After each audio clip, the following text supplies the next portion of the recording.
Shakespeare's 154 Sonnets. Brought to you by the Royal Frippers and Company. 2022, all rights reserved.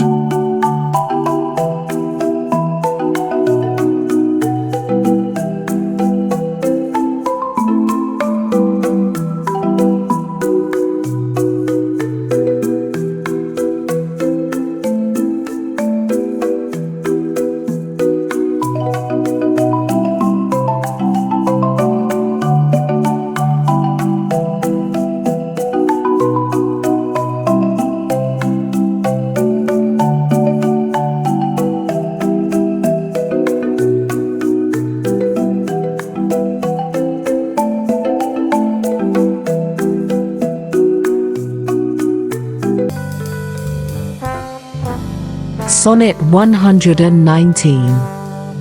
What potions have I drunk of siren tears, distilled from limbecks foul as hell within, applying fears to hopes and hopes to fears, still losing when I saw myself to win. What wretched errors hath my heart committed, whilst it hath thought itself so blessed never? How have mine eyes out of their spheres been fitted, in the distraction of this madding fever? O benefit of ill! Now I find true, that better is by evil still made better, and ruined love, when it is built anew, grows fairer than at first, more strong, far greater. So I return rebuke to my content, and gain by ill thrice more than I have spent. Sonnet 120. That you were once unkind befriends me now, and for that sorrow which I then did feel, needs must I under my transgression bow, unless my nerves were brass or hammered steel. For if you were by my unkindness shaken, as I by yours, you've passed a hell of time, and I, a tyrant, have no leisure taken to weigh how once I suffered in your crime. Oh, that our night of woe might have remembered my deepest sense, how hard true sorrow hits, and soon to you, as you to me, then tendered the humble slave which wounded bosoms fits. But that your trespass now becomes a fee, mine ransoms yours, and yours must ransom me. Sonnet 121. 'Tis better to be vile than vile esteemed, when not to be receives reproach of being, and the just pleasure lost which is so deemed, not by our feeling but by others' seeing. For why should others' false adulterate eyes give salutation to my sportive blood, or on my frailties why are frailer spies, which in their wills count bad what I think good? No, I am that I am, and they that level at my abuses reckon up their own. I may be straight, though they themselves be bevel. By their rank thoughts my deeds must not be shown, unless this general evil they maintain. All men are bad, and in their badness reign. Sonnet 122. Thy gift, thy tables, within my brain, full charactered with lasting memory, which shall above that idle rank remain, beyond all date, even to eternity, or at the least, so long as brain and heart have faculty by nature to subsist, till each to raised oblivion yield his part.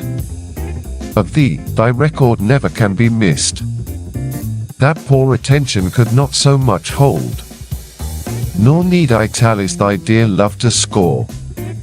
Therefore to give them from me was I bold, to trust those tables that receive thee more, to keep an adjunct to remember thee, were to import forgetfulness in me. Sonnet 123. No, time, thou shalt not boast that I do change thy pyramids built up with newer might.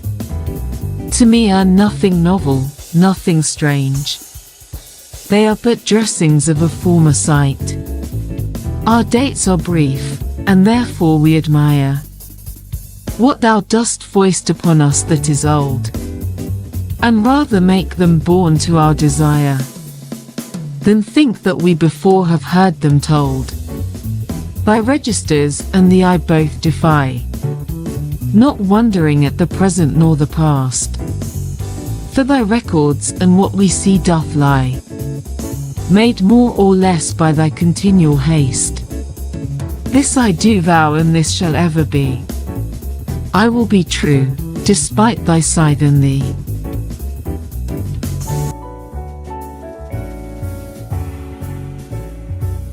Sonnet 124. If my dear love were but the child of state, it might for fortune's bastard be unfathered, as subject to time's love or to time's hate. Weeds among weeds, or flowers with flowers gathered. No, it was builded far from accident. It suffers not in smiling pomp, nor falls under the blow of thralled discontent, whereto the inviting time our fashion calls. It fears not policy, that heretic, which works on leases of short-numbered hours, but all alone stands hugely politic, that it nor grows with heat nor drowns with showers. To this I witness call the fools of time, which die for goodness, who have lived for crime.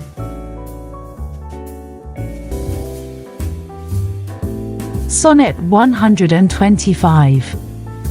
When taught to me I bore the canopy, with my extern the outward honouring, or laid great bases for eternity, which prove more short than waste or ruining. Have I not seen dwellers on form and favour lose all, and more, by paying too much rent for compound sweet foregoing simple savour? Pitiful thrivers, in their gazing spent. No, let me be obsequious in thy heart, and take thou my oblation, poor but free, which is not mixed with seconds, knows no art, but mutual render only me for thee. Hence, thou suborned informer, a true soul, when most impeached stands least in thy control.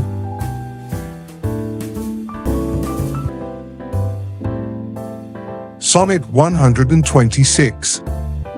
O thou, my lovely boy, who in thy power dost hold time's fickle glass, his sickle, hour, who hast by waning grown, and therein show'st thy lovers withering as thy sweet self grow'st. If nature, sovereign mistress over wrack, as thou goest onwards, still will pluck thee back. She keeps thee to this purpose, that her skill may time disgrace and wretched minutes kill. Yet fear her, O thou minion of her pleasure. She may detain, but not still keep, her treasure. Her audit, though delayed, answered must be, and her quietus is to render thee. Sonnet 127. In the old age black was not counted fair, or if it were, it bore not beauty's name, but now is black beauty's successive heir, and beauty slandered with a bastard shame.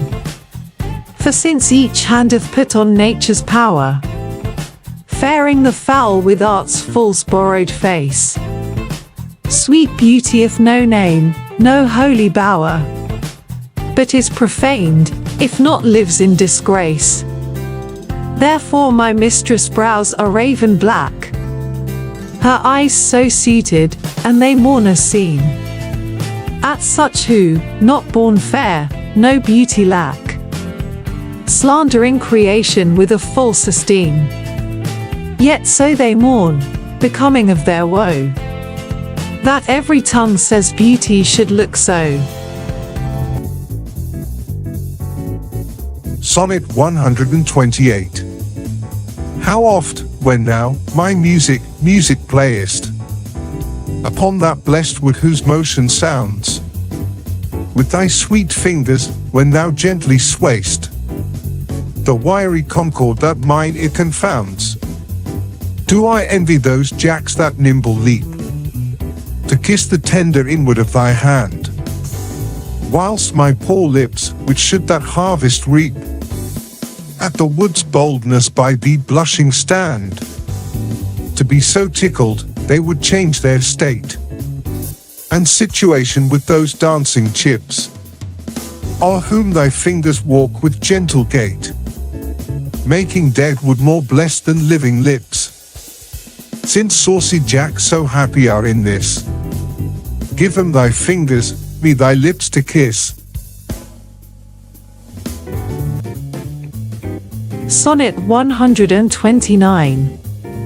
The expense of spirit in a waste of shame is lust in action, until action, lust, is perjured, murderous, bloody, full of blame, savage, extreme, rude, cruel, not to trust, enjoyed no sooner but despised straight, past reason hunted, and no sooner had, past reason hated, as a swallowed bait, on purpose laid to make the taker mad, mad in pursuit and in possession so, had, having, and in quest to have, extreme, a bliss in proof, unproved, a very woe, before, a joy proposed, behind, a dream. All this the world well knows, yet none knows well, to shun the heaven that leads men to this hell.